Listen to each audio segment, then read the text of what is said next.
Good morning, everybody. We're going to be getting started right around 11:01 or so to let some people trickle in, but to not waste any time.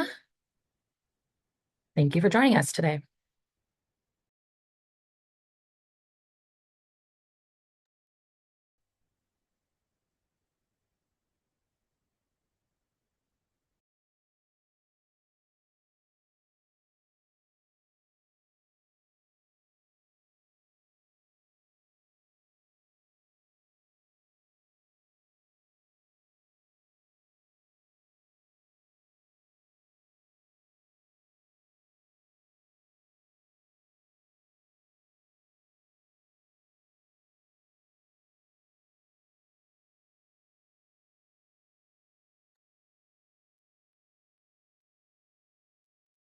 All right, we're going to go ahead and get started. Good morning, everybody, and welcome to SANDAG's 2025 Annual Progress Reports webinar. My name is Carrie Simmons, a regional planner at SANDAG and project manager for SANDAG's Housing Technical Assistance Program. Today's webinar is co-hosted with staff from the California Department of Housing and Community Development, including representatives from HCD's APR and Prohousing teams.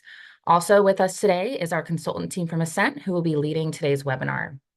The focus of the webinar today is the 2025 Annual Progress Report, and we'll also be featuring an overview of the Prohousing program and how you can receive support with your applications. Today's webinar will be recorded, and all materials will be posted on sandag.org and will also be shared in a follow-up email. Thank you again for joining, and Matt, take it away.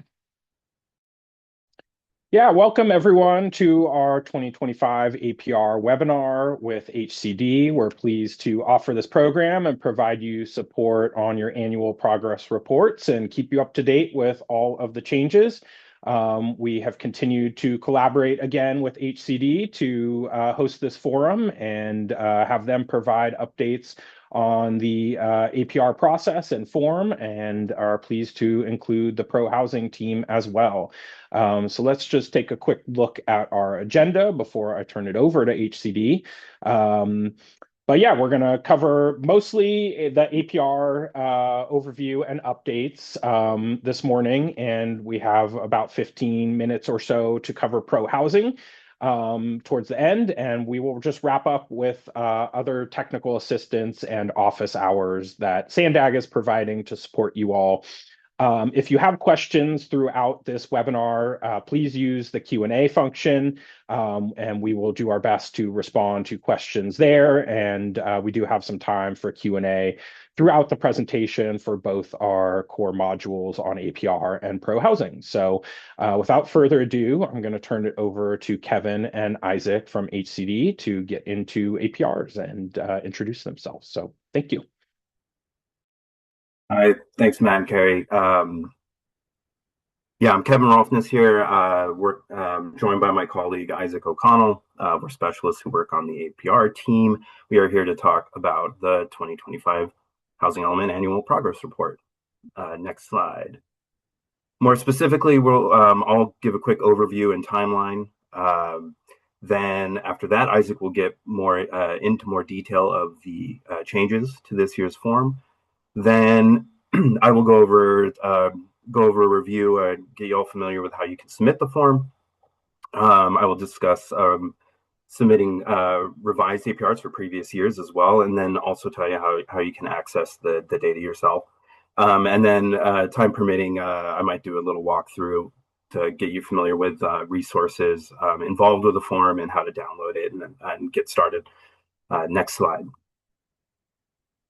So just a reminder, the government code 65400 requires each jurisdiction to prepare an APR on its housing progress and the implementation of its housing element using forms and definitions adopted by us at HCD.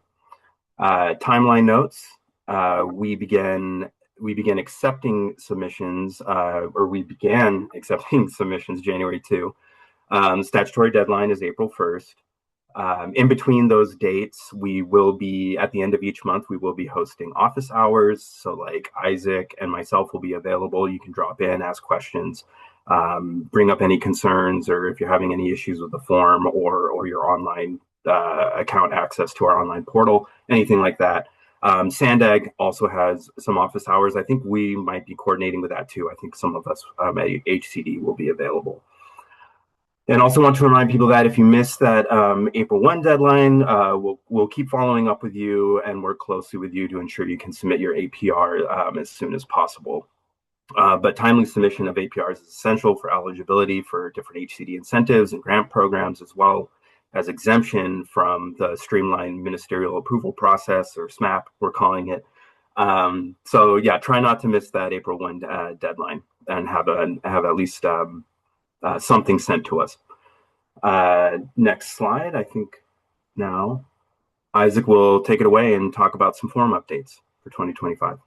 Yeah, thank you very much, Kevin. And thanks again to Ascent and SANDAG for hosting us today. And thanks to all of you who have joined today. I'm going to go over some of the things that are new on the 2025 APR form and potentially giving some of you who've already started it some headaches. Next slide. So the first change, major change in the APR form is the new statutory requirement for reporting newly listed historical designations in your jurisdiction. So on this new table L, if any sites in your jurisdiction have been newly designated within the reporting year on either a national, state, or local register of historic places, you'll need to report the information about these new sites and their designations on the new table L, which you can see the fields on that table in this slide. On table A and A2 as well, we've added a new historic sites field where you can indicate if any of the housing projects you're reporting on your APR are located on one of those sites that's been given a new historical designation. We assume this will be very rare, but wanted to give the option to report it in case this occurs. So to recap, table L should list all the sites that have been given historical designations within the reporting year of 2025. Not just sites that have proposed housing development on them, but please only list the sites that have been given designations in 2025. You don't need to go through and list every single site in your jurisdiction that has been given a historical designation at any point. Next slide.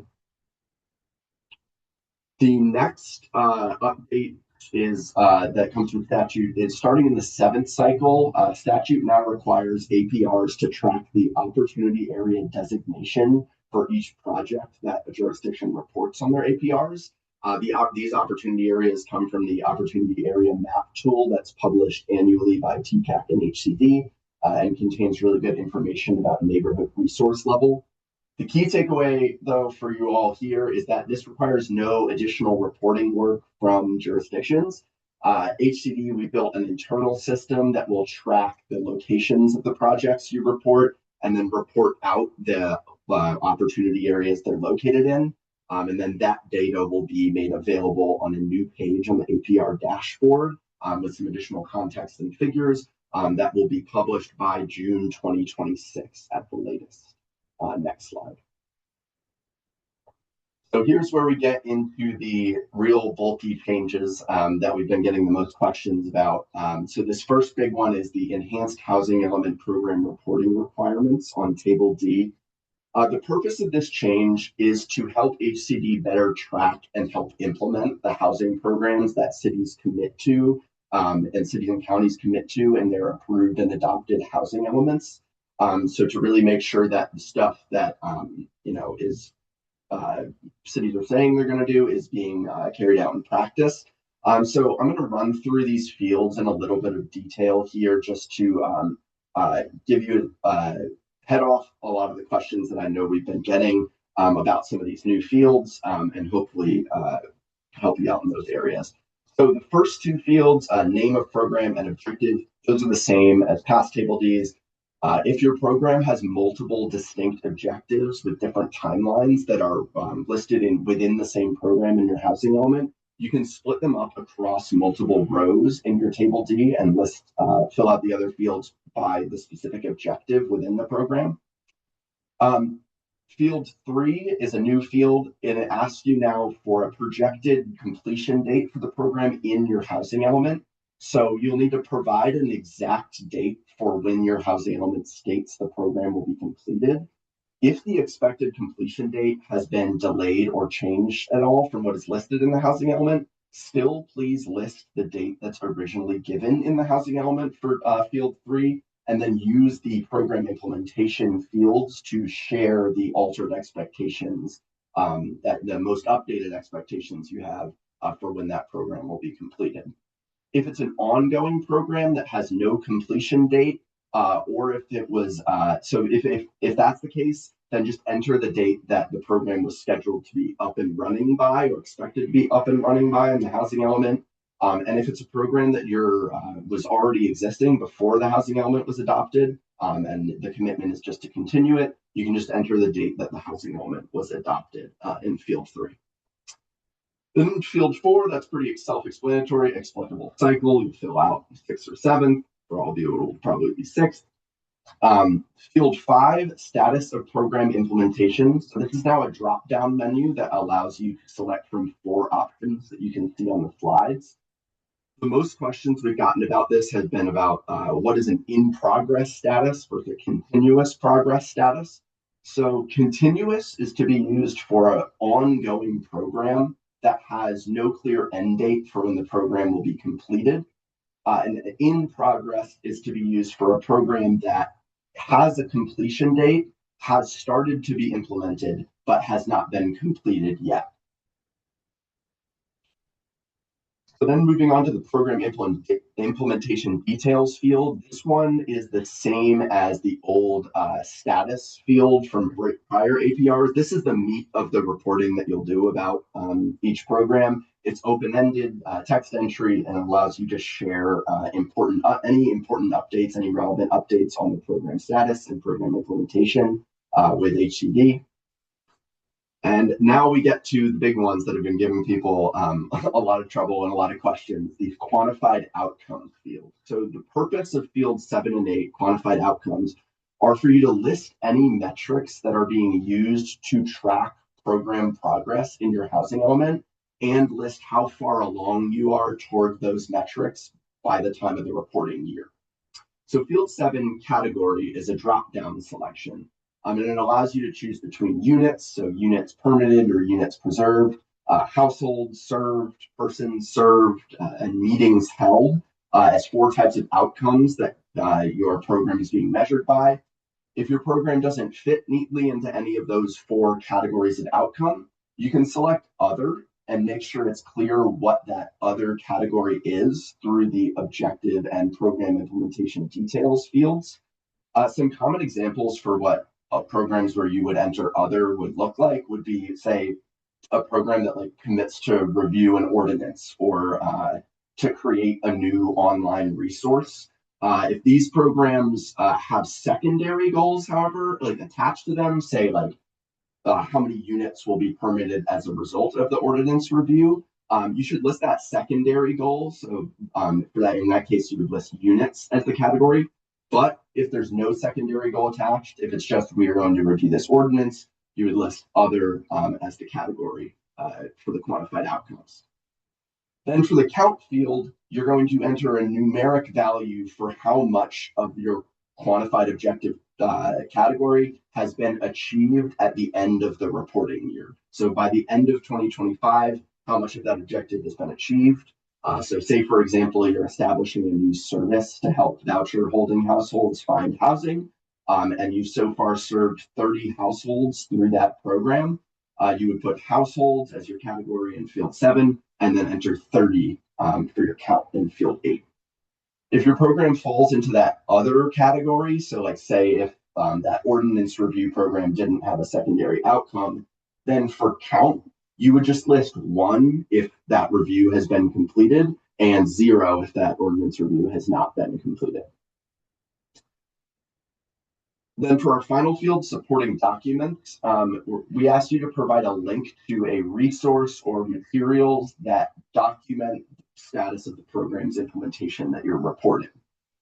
If your supporting documentation isn't something that can be linked to, then you should use this field just to enter text that explains how HCD can access this documentation, like give a person the email or an email address, and explain what documentation can be shared through getting in contact with them. If no documentation exists, maybe for a program that hasn't been started yet, you can write none in that field. So brief pause. I know that was a lot. We have updated our FAQ document that goes along with our instructions. This is linked on the HCD website, and we very recently updated it to, in a lot of detail, answer many of these questions we've been getting about the new fields on Table D.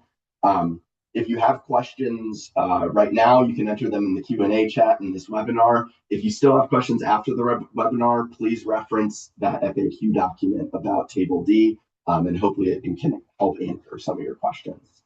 Next slide. Isaac, can I just jump in real quick? I just want to note, we do have questions coming in, but let's keep moving. I know Yvette is trying to answer them, and the answer should be in the Q&A box for everyone to see, but we'll revisit them towards the end of your presentation, time permitting. So we'll get back to this. Thank you. Yeah, sounds good. Yeah, hopefully we'll be able to have a period to discuss at the end. I'll get through some of the rest of these changes quickly, hopefully. So the next area is these are expanded income categories that have been expanded by AB 3093. The categories that are used to classify unit affordability now include acutely low income and extremely low income units on your APRs. So previously, units that were affordable at any income level below 50% of AMI, they would have been categorized as very low income in your reporting. Now, because of the statutory changes, that is split. Those units would be split into three categories, with the 0 to 15% income range comprising the acutely low income category, and then the 15 to 30% range being classified as extremely low income units. Regarding how this impacts the measurement of your RENA progress, since we know you are all still reporting for the sixth cycle in 2025, and you did not receive RENA allocations for acutely low income or extremely low income units, since you will be asked to use these new categories to report on projects in Table A and A2 going forward, we've made sure that extremely low income and acutely low income units you report on your APRs will still count towards your progress, towards your very low income RENA target while you're still in the sixth cycle. And this will all be displayed on Table B. So we'll do an example. If you could switch to the next slide. So here's an example of how this is going to look. I used the city where my brother-in-law lives, city of El Cajon. If you can see, if the city were to report 10 acutely low income units, 10 extremely low income units, and 10 very low income units on their APR for this reporting year, all 30 of those units are counted towards the total unit permitted towards the city's very low income RENA target. So don't have any hesitation about using those new income categories to accurately classify affordability level. They won't be lost when tabulating your RENA progress. Next slide. Yeah, I just wanted to jump back to the expanded income category slide for a second to highlight some linked resources that are in these slides regarding affordability levels. The first is the state income limits for 2025 by county that you can reference for the specific income thresholds that define each of these income categories. And then the second is the affordability calculator, which is on the HCD APR website, which I will go into more in detail on this next slide. Next slide, please. So that's it for the changes on the APR form. But while we're on the subject of income categories, we wanted to share best practices for reporting non-deed restricted affordable units on Table A2 of the APR.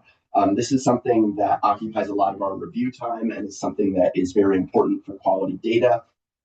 So we just wanted to be able to do an in-depth dive with you all of how to report this accurately.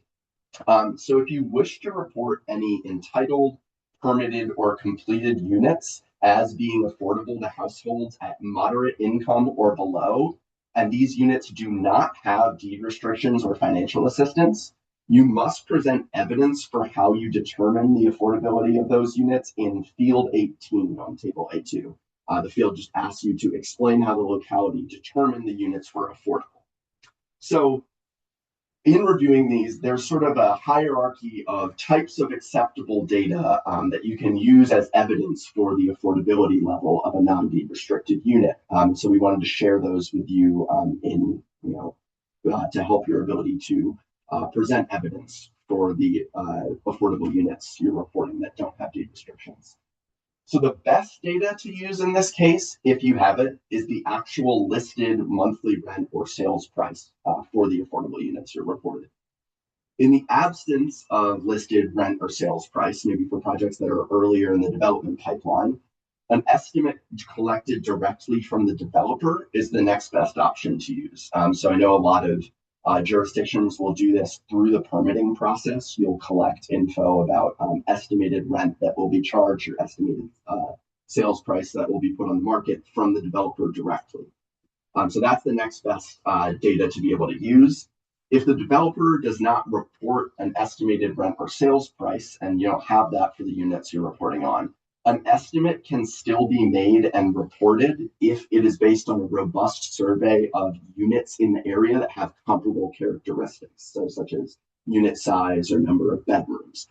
If you undertake that survey, you can use that to get an estimated rent for the units. These first three data types that I just mentioned will give you either a real or estimated figure for rent or sales price of the units you're reporting. Whenever you have that estimated figure from any of these three types of data, you should then plug it into the HCD affordability calculator tool on our APR website that I mentioned, along with the characteristics of the unit, so number of bedrooms, what county you're in, and then that calculator will tell you exactly what income category the unit falls under based on the estimate or real price of that unit. In the absence of a rent or sales price estimate that meets the three standards I just mentioned, the only other type of data that jurisdictions are permitted to use to justify affordability of a non-deed restricted unit is a COG-supported regional study of affordability by a particular unit type that is no more than 2 years old at the time of reporting. So this probably won't apply to SANDAG. There are a lot of COGs that have published ADU studies, ADU affordability studies, which of course they don't have deed restrictions. And these studies estimate what percentage of ADUs will be affordable at which income levels. If a study like this were to be published, it could be used as an affordability justification for SANDAG. So the takeaway is, if you don't have any of these four data types available for units to help justify their affordability, and that unit is not deed restricted, you must report the units on your APR as above moderate income. HCD, we check these affordability justifications very thoroughly when we review APR submissions, and we won't accept APRs where affordable units are reported without a deed restriction or an explanation in Field 18. And B, we will follow up with you about the sources of your affordability data when needed. So please fill out this field thoroughly and accurately with the best data you can gather. I've included an example in this slide of how a jurisdiction could fill out this affordability explanation in Field 18. So in the example, the jurisdiction shares an acceptable methodology for gathering affordability data and making a determination of income level. So they say they collected a rent estimate from the developer and a survey during the permitting process, and then they use the HCD affordability calculator. And they also share the specific data that they had for the units when plugged into the calculator as far as unit type and rent estimate. Next slide, please. So again, I know that was a lot of information I just went over as far as the changes and also with affordability levels. Reminder to ask any questions you're having in the Q&A feature, or if you think of questions later, email us at aprhcd.ca.gov. And I'll toss it back to Kevin to go over some final things before we go into the question and answer period. Thanks, Isaac. So submitting the APR, you have two options. You can email the APR as an attachment to our APR inbox, or you could submit via HCD Connect. We'll be providing links later to all this. This is our relatively new, it's the second year of using this online portal. The big change here is that where we used to just have a jurisdiction account, and if someone from that jurisdiction wanted access, we would share the credentials. Now each person has an account, and then that account is associated with the jurisdiction. So you will have to go in there, go to our website, follow the instructions. We also have guides that'll help you along to create an account. And if you have any issues with that, we have a separate inbox for HCD Connect, but you can just go through the APR inbox, ask questions if you're having any issues with account creation. So that's one way to do it. But yeah, you can still email to apr@hcd.ca.gov. Next slide. Revised APRs. Now that I've talked about the online portal, let's talk about how not to use it. You have to submit, if you want to, let's say you forgot a project or some data change, some affordability change, maybe you accidentally put certificates of occupancy or completed permits in the issue permit column or something. We see all sorts of reasons for this, but if you want to revise the previous year, you can absolutely do that. Those have to be emailed to us, and those have to be in a current version of the most current version of the form. So that's where the importer tool, time permitting, hopefully I could share that with you, but we can also help you get into the current form. And also just expect, especially as we get closer to the April 1 deadline, we're going to be prioritizing 2025 APRs. So if you submit a 2023 or 2022, the processing time might be a little bit longer. Next slide. Then just love highlighting the dashboard. I mean, this is the result of all your hard work on the APR form. This really is an awesome data set that's, I think, unique in the country. So go to the dashboard and you can slice and dice the data however you'd like. This is one of my favorite visuals where you see all permits by structure type, and if you look at the blue, you can see the growth in ADUs. So there's all kinds of cool stuff. So I recommend you go check it out. And if you have any recommendations about something you'd want to see in the dashboard, let us know.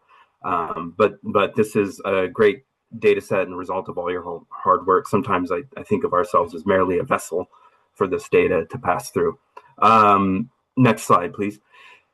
And if you want to get into the data yourself, go to the California Open Data Portal, and you can download everything that's been reported in Table A2, for example, since 2018 or so. So that's also a fun resource. Let's see, next slide.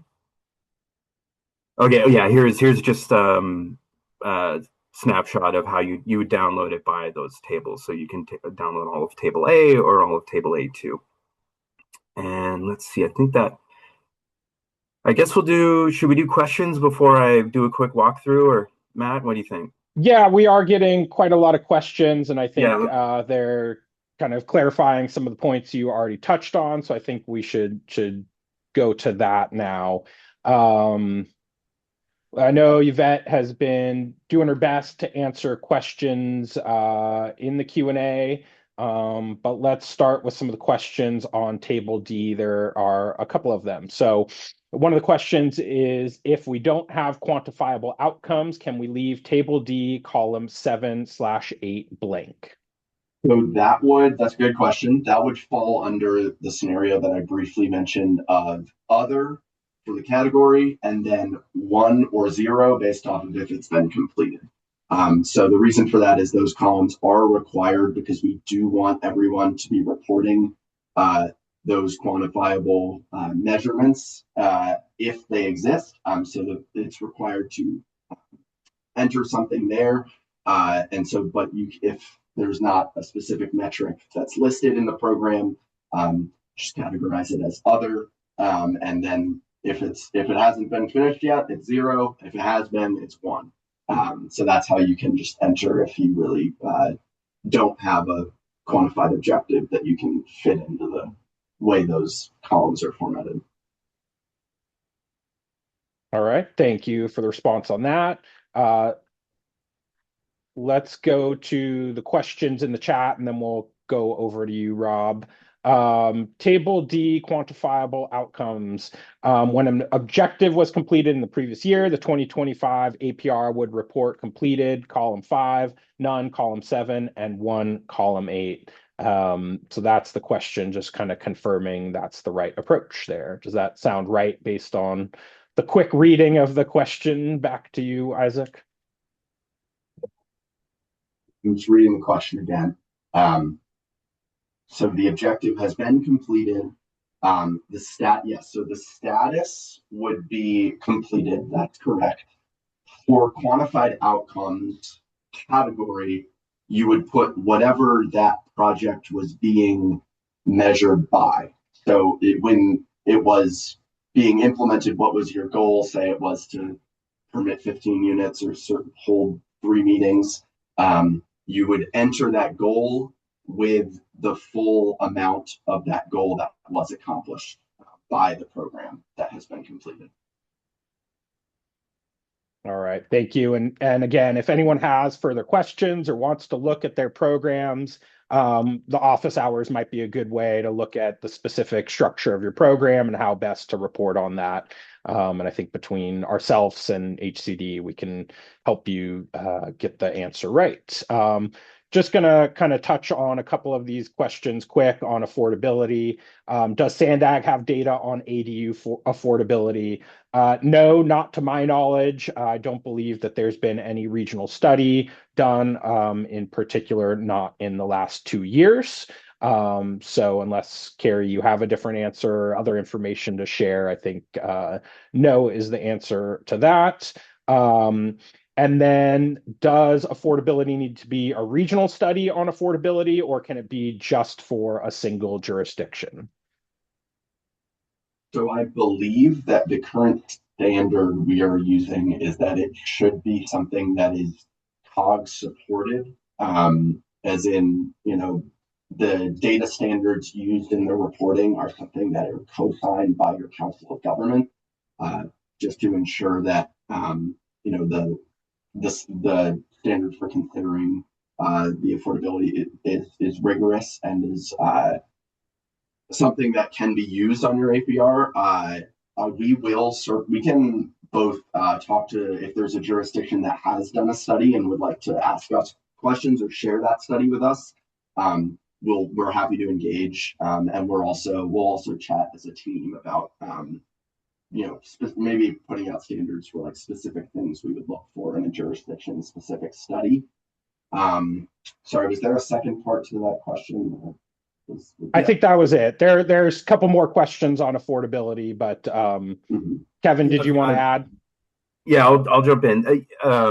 I mean, that is one of, there are a few options to justify affordability. It doesn't have to be a COG regional study. It can be, if you have, details of the actual ADU, for example, if you know the size of it and then comparable rents in your jurisdiction or county, that can, and then you especially if you then compare those or put those values in our affordability calculator, like that's acceptable. It doesn't have to be a regional or that's broader study. That's just that can be an option. Like I think ABAG is renewing theirs, and that is an acceptable methodology, or that will be for ABAG jurisdictions. But yeah, if you have your own way of gathering those details and that data, that will be acceptable. Yeah, very important to underline. Though, if you have any of those first 3 types of data that give you a estimated rent or sales price of the ADU through any survey or estimate system that you've developed through surveying comparable units, that will be acceptable. It's just that 4th category of the COG supported study is like the lowest level of, like, if you don't have anything to give you that you've done to give you an estimated rental price, you could still use that if it existed. But anything that can give you a rent estimate through a survey of comparable units or from information from the developer is acceptable.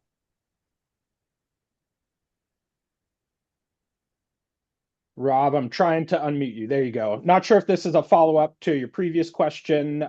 If it is, perhaps we want to share that as well, but I'll defer to you and give you the floor. Sure. Thanks, Matt.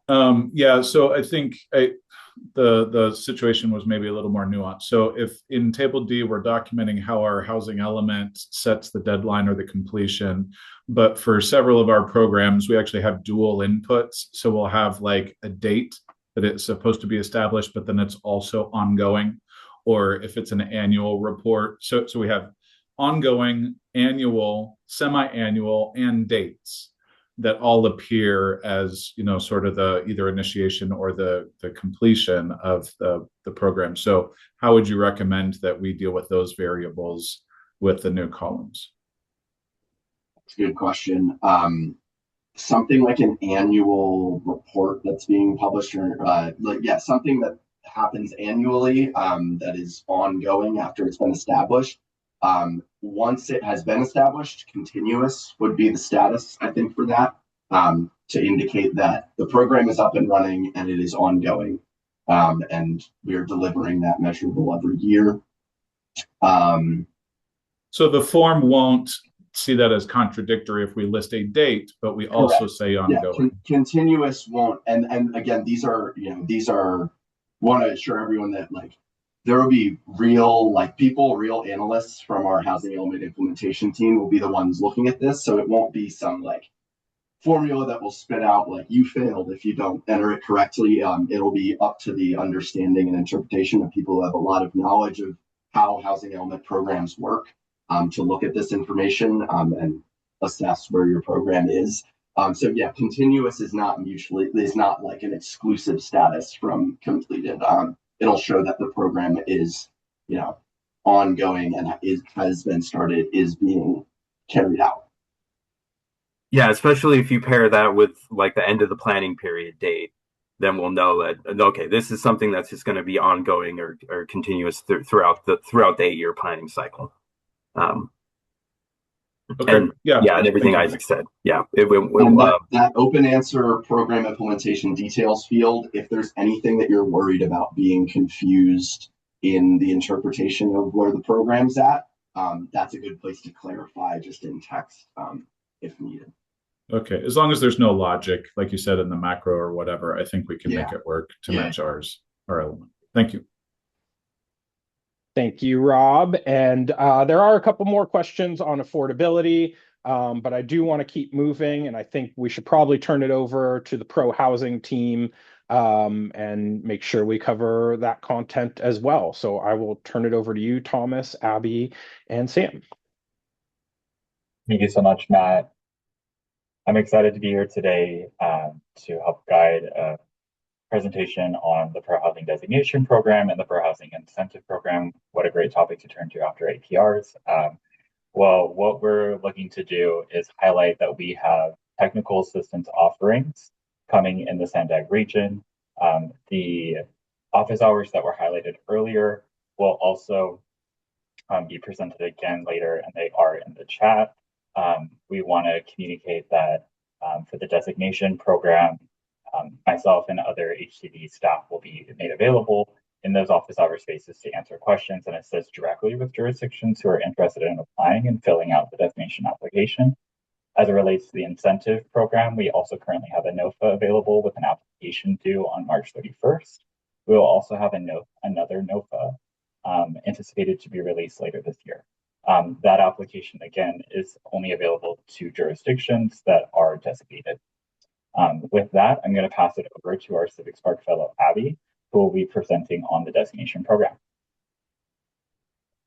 Okay, thank you, Thomas, for that introduction. I'm just going to jump right in with explaining a little bit about our Prohousing Designation Program. So this program's goal is really to assist in addressing the state's housing crisis by increasing housing opportunities in jurisdictions throughout the state. And it aims to do this by offering incentives to jurisdictions that adopt what are considered pro-housing policies and programs. So the goal is really to encourage all jurisdictions, regardless of how big they are, where they are, how many resources they have, to be able to achieve this designation status. So with all of that in mind, HCD has designed the program to offer sort of flexible pathways in their application to earn points, as well as offering enhanced in-house technical assistance for any jurisdiction that wants to take advantage of that. Our technical assistance calls are designed to help jurisdictions essentially turn their housing element programs into pro-housing points and just overall expedite that application approval process. Next slide. So why be pro-housing designated? Getting designated really does open up a lot of opportunities in terms of grant funding. So not only does it make jurisdictions eligible for the Pro-Housing Incentive Program, which Thomas just mentioned is only available to designated jurisdictions, but it also provides advantages when applying to a suite of other grants. So for instance, all the grants you see on the screen here give some sort of priority to pro-housing designated jurisdictions, whether that is extra points or priority processing. You really do have a leg up over other applicants when it comes to these grants if you are pro-housing designated. Next slide. So this is a list of all the jurisdictions that have achieved pro-housing designation as of January 2026. So as you can see, there's quite a few of them, and there is a lot of diversity when it comes to size and geography, which I think speaks to sort of the flexible nature of the application. Next slide. So now just to get a little bit more into the application process itself. Step one, of course, is going to be to compile all existing and proposed policies related to housing development. For a lot of jurisdictions, this means pulling up your housing element. That is usually a really important resource. And essentially, applicants will need to be able to explain the programs and policies that they've adopted or ones that they propose to adopt that relate to the application's pro-housing categories. They'll have to explain the outcomes that those programs have resulted in so far, and then provide any evidence that they might need to support those claims. Once the application is complete, the jurisdiction must post it publicly for at least 30 days. And after that, they can start to begin the next part of the application, which is a summary of their encampment response policies.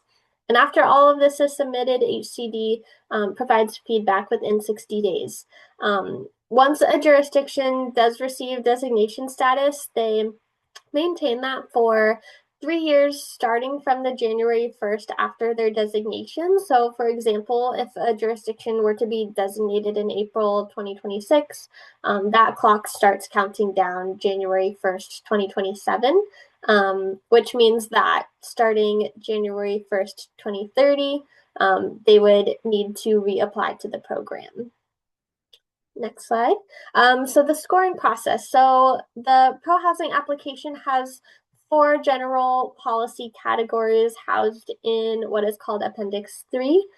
Within each category, there's multiple options for earning points. Applicants must amass a total of at least 30 points in the application, but just for reference, the maximum number of points possible is 138. Next slide. Some threshold requirements in order to be eligible to apply for this program are a compliant housing element, which I believe all SANDAG jurisdictions have, along with annual progress reports, which we just talked about, completed rezones, compliance with housing laws, so no active HAU violations, assigned formal resolution, completed diligent public participation, and compliance with the state 7 principles for addressing encampments. And one note about those last couple of thresholds is that HCD does have templates for assigned resolution, public participation components, and the 7 principles on addressing encampments. All of those are templates that are included in the application that's on the website, so you're not starting from scratch on any of those. Next slide.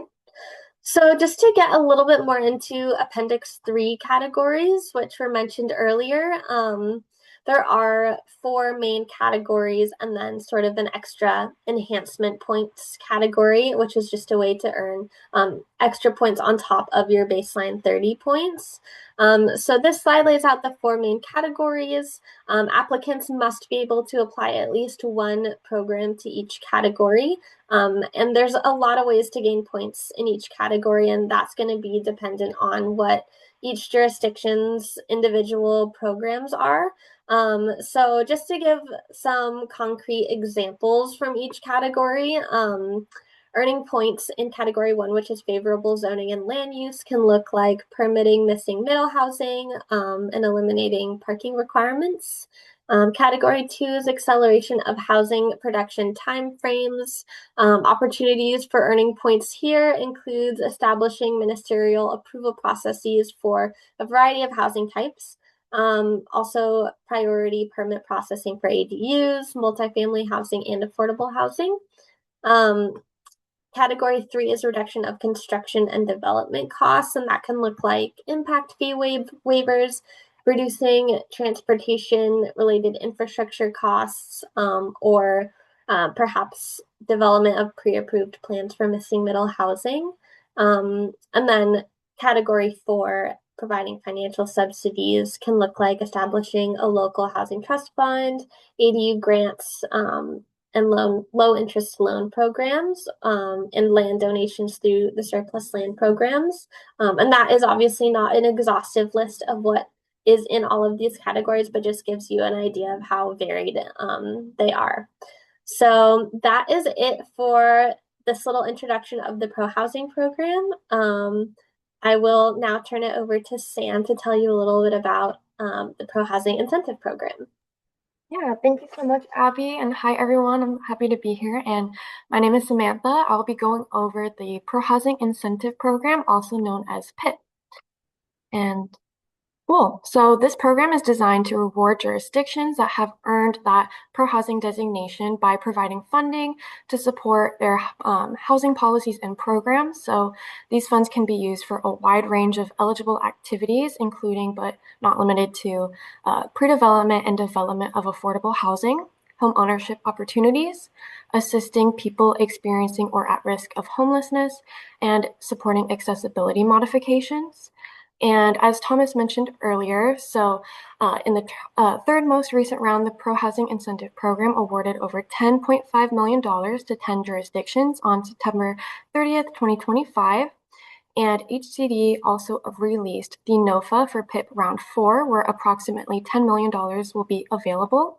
And jurisdictions must be designated by the due date of that application, which is March 31st, 2026. But this is an annual source of funding, so looking forward, jurisdictions can apply to upcoming cycles for this program.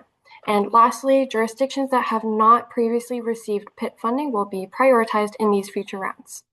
And next slide, please. So this map here is just to go over how the structure of this program works. So 75% of the total NOFA amount is split among these 6 geographic categories shown here. And that 75% split is based on 2030 population projections from the Department of Finance. So each region is allocated the amount of funding proportionate to its projected share of the population. And the remaining 25% is then put into a residual set aside. All applicants are first sorted into these geographic categories and then ranked by their pro-housing designation score. The PIP funding is allocated then jurisdiction by jurisdiction within each category until funds are depleted, and then any partially awarded or unawarded applicants are moved into that set aside and ranked again. And this second ranking within that set aside is done irrespective of region. So at this point, applicants are competing with the whole state and not just their geographic peers. And with this approach, the program is able to balance geographic equity and rewarding the highest scoring or the most pro-housing jurisdictions. And next slide, please. And here are just some examples of projects that were awarded with PIP funding in previous rounds. So included here are projects where funding went towards accessibility modifications for the city of Emeryville, and the design, development, and construction of single-family units for very low and low-income families for the city of Citrus Heights, adaptive reuse to create affordable units serving residents experiencing mental health challenges and are experiencing or at risk of homelessness for the city of Stockton. Short-term rental assistance for vulnerable renters in the city of Santa Monica. And lastly, pre-development costs for 30 housing units affordable to low and moderate income households for the city of Ukiah. And next slide. So here are a couple of SANDAG jurisdictions that were awarded in previous PIP funding cycles. So the first one is the city of San Diego. So their project that was funded by PIP, they created 62 affordable rental units for households earning 30% AMI or less, and they prioritized people experiencing homelessness, veterans, and transition age youth. So funding sources for this included PIP, home ARP funds, and a Home Key Award, as well as San Diego Housing Commission committing 62 federal housing vouchers, also including 15 VASH vouchers. So rehabilitation began in May 2024 with completion in August 2025 and lease up in November 2025. And the second example is the County of San Diego. And so they were awarded $2.4 million in PIP Round 1 funds to support the Brookview Senior Villas project in Fallbrook, which was a 61-unit affordable housing development for low-income seniors. And of these, 12 units are reserved for 20% AMI for formerly homeless seniors with serious mental illness, while the remaining units were split between 30 to 40% AMI. And construction financing is anticipated by the end of 2025, and operations are expected to begin 2027. And next slide. So this concludes our presentation for PDP and PIP. And for information and support, HCD offers several resources, and we can go ahead and go to the next slide. And on that note, I'll pass it over to my colleague, Thomas. Thank you. Thank you so much, Sam. And thank you again to Abby. I just want to celebrate these two young professionals as they are in their Civic Spark years. So serving with us at HCD, we're incredibly proud of you. Okay, high level information that we again want to just highlight. Thank you so much to SANDAG staff for this opportunity to highlight our programs. And thank you so much to SF Planning for the assistance in preparing this opportunity. You will see my email on the screen here. So I'm happy to assist with technical assistance on a one-on-one basis or in the coming office hours that SANDAG again has highlighted. We want to just underscore that the designation program is flexible to the size and scale of each jurisdiction across the state of California. We're happy to work with you over the course of months to prepare the designation application. And please check out the Prohousing Incentive Program's current active NOFA. Again, that application will be due March 31st. And then again, there will be another NOFA released later this year. Thank you so much. I'll pass it back over to SANDAG team. Thank you all on the pro housing side for that presentation. We do have one question on the scoring criteria. Perhaps we can go back to slide 29, Rebecca. And Abby, I don't know if you're able to answer this, but maybe we could just review the points and the scoring process, please. Or Thomas, either one. But I think the question is, how many points are required to achieve a pro housing designation? So take it away. Yeah, Abby, go ahead. So at least 30 points are needed. That's kind of the baseline. But the max that is possible to get is 138. So at least 30, it would be the answer to that. Thank you, Abby. All right, let's go back to where we were before, Rebecca, and we can go ahead and wrap up with some housekeeping and just some announcements about technical assistance and office hours. So first, just want to remind you all and encourage you all to also submit your APRs to SANDAG. The data is valuable to SANDAG as well. It does take quite a while for it to get processed by HCD. So SANDAG just really appreciates having a preview and a look at everyone's APRs in the region before they're processed. This data, the APR data was also used Last year, we prepared a highlight of APR data from the San Diego region's perspective, highlighting some key trends and numbers, and that is available on SANDAG's website on the Housing Policy and Planning tool. So we're looking at the data as well and from a regional perspective. So that may be of interest to some of you. Next slide, please. And yes, I did see a question just come in on how to submit to SANDAG. Please submit to housing@sandag.org. I believe that's the correct email. So yeah.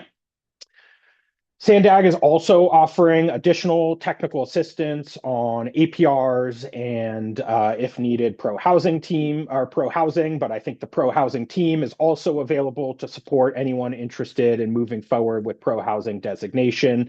So you could reach out to either or both of us to get assistance with Prohousing. On the APR side, both SANDAG is hosting office hours with HCD on January 28th and March 27th. I think that's right. I think we have all of the dates in the chat as well as on a different slide. We also tend to get a lot of questions about no net loss around this time of year when people are looking at their APRs and progress towards RENA. And I just wanted to note we do have some no net loss tracking tools, example findings, and other resources that may be of interest to you if you're thinking about no net loss at this time. Next slide. And we are also taking additional local staffing assistance requests. So whether that's assistance with your APR this year or any other thing we might be able to help with in terms of implementing your housing element or anything housing related, the SANDAG technical assistance team is available to help. You could submit requests and inquiries, and we can explore how best we can support your jurisdiction. Contact housing@sandag.org with your interest and questions, and we can go from there to hopefully provide some staffing assistance. All of you made it here, so whether you are on SANDAG's email list or someone forwarded it to you, you should receive a follow-up email from this presentation with the slides and resources. This is recorded as well. You can sign up for updates as well. If you didn't automatically get the email, you can sign up for the mailing list that Carrie sends out. For additional information, you can visit the project website for sandag.org/housing for all things housing technical assistance provided by SANDAG. Anything you need help with or any follow-up questions from today, please email housing@sandag.org. And I think you can also contact Carrie directly if that's preferred. So I think that's it for our presentation today. Any closing words from Carrie or anyone else at HCD? Thank you for joining us. Thank Ascent team for putting this together, and thank you to HCD staff for joining us. Thank you all.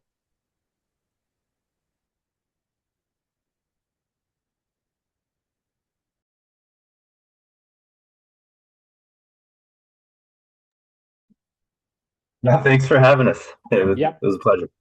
Thank you, Kevin, and everyone at HCD for joining us and your continued collaboration. We really appreciate it and look forward to seeing all the data come in. So thank you, everyone, and I think we can conclude the webinar. Yeah, Carrie, quickly, a bunch of the webinar slide from our original APR, the one that we recorded.